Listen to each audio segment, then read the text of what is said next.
জানেন, পুরুষের আসল কান্না হাড় ভাঙা খাটুনিতে আসে না, কারণ সে পরিবারের সুখের জন্য হাসি মুখে সব কষ্ট সহ্য করতে জানে। রোদে পুড়ে বৃষ্টিতে ভিজে সে যখন গাধার মতো অমানসিক পরিশ্রম করে, তখন তার মনে কোনো দুঃখ থাকে না, থাকে শুধু দায়িত্ব। সেভাবে আমার এই ঘামের বিনিময়ে প্রিয় মানুষগুলো একটু ভালো থাকবে, তাদের মুখে হাসি ফুটবে, আর এটাই তো তার আসল সুখ।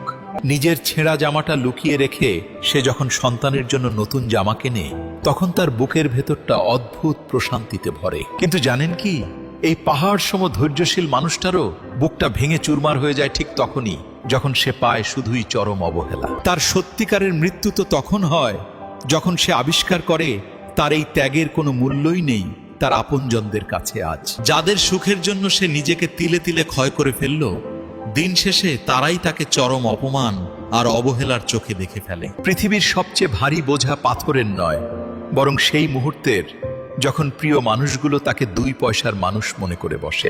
বাইরের দুনিয়ার সাথে যুদ্ধ করে জেতা সহজ, কিন্তু ঘরের মানুষের দেওয়া মানসিক যন্ত্রণার কাছে একজন পুরুষ হেরে যায় রোজ। তাই বলি, পুরুষ মানুষ লোহা দিয়ে তৈরি নয়, তাদেরও মন আছে। দয়া করে তাদের স্যাক্রিফাইসকে সস্তা মনে করবেন না কখনো।